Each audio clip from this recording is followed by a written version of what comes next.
todas estas películas nos han impresionado de niños o de grandes, como sea, pero no podemos negarnos, guste o no, que han cambiado muchas cosas, inclusive en la historia del cine y en la historia del mundo. Yo quiero preguntarles, ¿cuál es la película que más te gusta de las 6? El Imperio Contraataca. ¿Por qué? ¿Por qué casi todos coincidimos en eso? Empezando porque no la dirigió Lucas. yo pienso que Lucas debe ser muy buen creativo, pero no es buen director. No. Irving Kershner dirigió El Imperio Contraataca. Y El Imperio Contraataca tiene drama, tiene una profundidad así total. O sea, es la mejor. O sea. ¿Para ti también? Sí, yo coincido, ¿no? Kershner era maestro, profesor de Lucas y le dio ese toque de oscuridad necesario, ¿no? Sin perder el lado cómico que había imperado en la primera entrega. Claro. Es decir, una comedia sin chistes, ¿no? O sea, y el romance. Como una cosa lúdica. Por ejemplo, hay una escena muy buena cuando Han Solo besa a la princesa Leia y se acerca a Citripio por detrás y le toca la espalda. Entonces esa escena queda como en el aire Han Solo porque lo están interrumpiendo, ¿no? Y Citripio, por favor, necesito su ayuda, una cosa así. Es muy graciosa esa interrupción porque remite a un cine cómico sin mudo. No mudo, pero sin chistes. Que las situaciones son películas cómicas. funcionan porque tienen situaciones de todo tipo. Tienen Ajá. escenas de acción, romance, aventura, comedia. Tiene esta cuestión de la revelación del padre-hijo también. Es el gran... Un drama familiar también. Un drama familiar. En realidad es el gran melodrama, ¿no? Sobre todo porque esta es la primera película conocida de esa época en que termina mal. Ajá. Muy en un happy ending. Entonces todo el mundo quedó al final y dijo que así termina. Claro, pero... Bueno, pero no personaje... siempre happy ending, digamos, no, porque debemos recordar que en los 70 ya habían proliferado películas de bastante destrucción, o de, por ejemplo, Infierno en la Torre, Claro.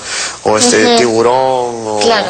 o La aventura del Poseidón, ¿no? Que eran películas... Pero que finalmente lograban rescatar, aunque sea uno, el tiburón, se moría el tiburón. El protagonista no. O sea, alguien se salvaba siempre. Acá, en cambio, te queda una sensación... Claro, o sea, como dijo el mismo Irving Kershner, era la segunda parte de lo que él entendía como una trilogía a venir, ¿no? Claro. Tampoco es nuevo, ¿no? Porque rescata el espíritu de las seriales, Claro. estas en blanco y negro de los años 50, de Flash Gordon, que iba semanalmente a verlas por episodios al cine. Justamente Lucas se basa en los seriales de Flash Gordon. Él tenía la intención de hacer una película de Flash Gordon, pero lamentablemente cuando él fue a ver a los derechos de las películas ya lo había comprado otra productora. Entonces, obviamente no podía hacer una película de Flash Gordon. Entonces dijo, voy a hacer mi propia aventura, ¿no?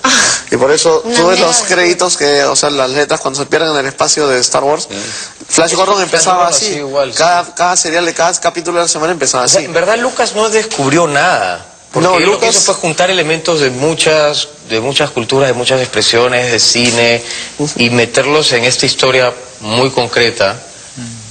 Y la cosa fue un éxito ¿Por increíble. qué es lo que hace esta película tan única? Al Imperio.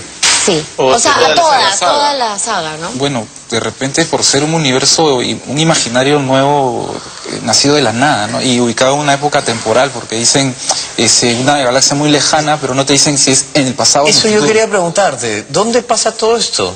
Porque Es una galaxia empieza ficticia. hace mucho tiempo en una lejana galaxia. Claro. Uno siempre piensa que la Guerra de las Galaxias es una historia futurista, ¿no? No, no es así. No es una historia que no tiene tiempo. No tiene tiempo. Como los grandes relatos míticos Es la cosa de más lejana y vale de todo. la humanidad. La historia de las guerras galaxias está en un no lugar, ¿no? En realidad es una galaxia ficticia.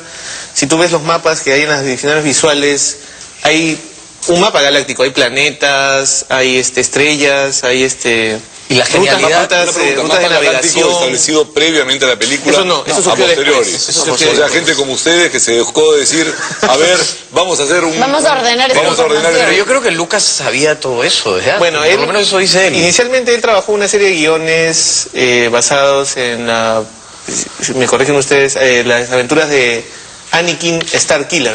Starkiller. ¿No? Entonces, Claro. él basa ese guión y habla de lo que se mantuvo, según él, era el padre con sus dos hijos, ¿no? La relación entre el padre y sus dos hijos. Después ya él, por cuestiones, que el guión era demasiado extenso, y por cuestiones de dinero fue cortando las... El dinero fue un elemento fundamental. Sí, ¿Cuál fue el dinero personaje que más te gustó a ti, Eduardo? ¿Qué te gusta más en toda la serie? Antes un poco de responder esa pregunta, un poco volviendo a la anterior, por qué gusta tanto esta película, ¿no? Yo digo por el simple hecho que es la típica historia del bien contra el mal, que se ha contado a través del tiempo, se ha contado en diversos tipos de formas. Que es de la propia lucha interior de todos, claro, las personas. Uno se puede sentir identificado con cualquier tipo de personaje de la saga. Entonces, es la típica lucha del bien contra el mal, pero que tal vez ha sido transmitida a tus descendientes oralmente o escritamente, pero que ahora Lucas lo ha tomado y lo ha puesto en un modo único, ¿no? O sea, pero plasmarlo en una pantalla con personajes pues inolvidables. Pero no necesariamente una superrealización, o sea, la primera película no es una superrealización. Comparada con ahora, pero en ese momento era una super. Pero lo que es bien valioso... No fue, perdóname un ratito, no fue realmente así. Se hizo en condiciones bastante precarias. No, eso sí, pero a la hora de ser vista era un universo completamente nunca visto. Que no se sentía poca cosa para nada. Y lo que es bien valioso de ese universo es que es un universo usado. Claro. Es una palabra que usó Lucas. Lo que se había visto en ciencia ficción hasta el momento eran estos lugares impecables, ¿no? La nave del futuro tenía que ser perfecta, limpiecita, pero no, él le da otra dimensión, lo hace real, con máquinas que parecen autos de carrera, con grasa, los personajes... Justamente por esa falta de presupuesto que no tenía. Pero justamente eso le da el valor a la veraz, película. ¿no? La veracidad. Bueno, es como una historia de vaqueros en el espacio. Claro. Bueno, como los vaqueros, regresando a la idea de los vaqueros, como cuando Sergio Leone comienza a hacer sus películas de vaqueros y los vaqueros salen polvorientos, cochinos, frente al vaquero que estaba siempre impecable. Pregunta nuevamente, el personaje que más le gustó. Te voy a preguntar a ti, vamos a comenzar contigo. ¿Cuál es el que más te gusta? Bueno, a mí me gusta Vader y me gustan los Jedi. Los Jedi es la nueva trilogía, ¿no? Sí. Vader, ¿por qué Vader? Encarna muchas cosas. Como ustedes decían, la lucha espiritual, ¿no? El bien contra el mal. Vader en todas sus etapas. Ahora, Vader, una cosa que cambia, ¿no? A través de los años cambia. Hay una cosa que a mí me interesa mucho de Vader, me llama mucha atención como personaje. Él es un niño que no tiene padre. Inicialmente se presenta así. Después es el niño que tiene padre, que no tiene padre, perdón, se vuelve padre. Sí. Y hay como una lucha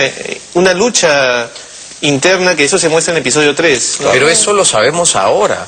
Pero acuérdate que Vader era el villano.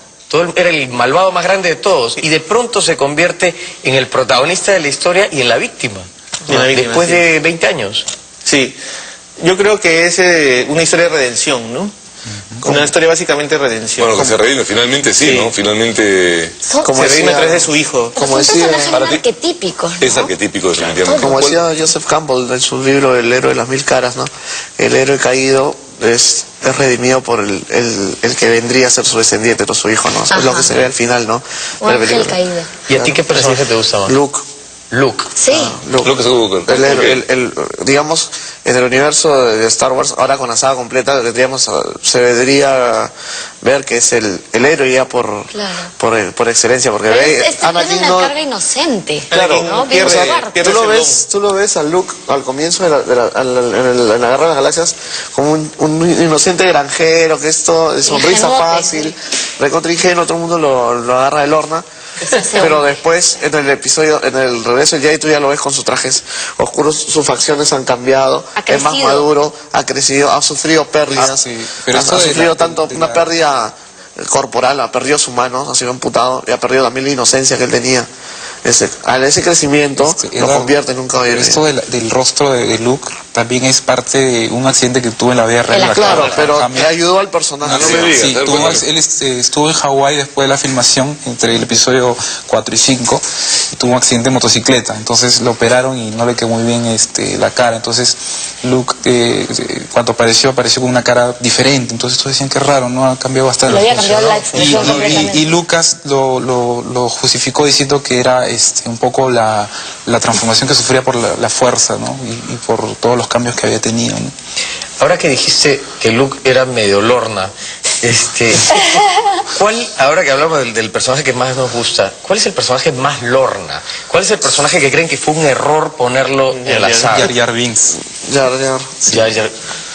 ¿Quién es Jar Jar Binks? Es un anfibio Gungan, es una raza ficticia que habita en el planeta Naboo, y que Lucas empleó en episodio 1 para hacerlo enteramente digital, el personaje primero enteramente digital de la historia del cine, ¿no? ¿Por qué todo el mundo lo odia? Digamos que la idea que tenía Lucas era poner no había utilizado la idea del bufón en sus películas anteriores. Entonces él pensó que poner este personaje tal vez iba a un poco a cambiar un poco Pero sus películas ya tenían personajes cómicos. Claro, Arturito y Tripio eran los cómicos de las anteriores y no hacían chistes, pero eran graciosos. Quiso poner a Jar Jar, invirtió bastante dinero en el merchandising de ese personaje y no funcionó. Tanto así, tanto que no funciona que lo pone en episodio 2 como el causante de la dictadura y de toda la caída de la democracia. Y el público lo odia. Inclusive en internet se hicieron polls así masivos para obligar a Lucas a que desista de continuar poniéndolo en las siguientes sagas, ¿no? La gente realmente se apropia de esta historia, ¿no? Nos tenemos que ir a una pausa y volvemos con cuáles han sido los mejores momentos de las películas. Regresamos.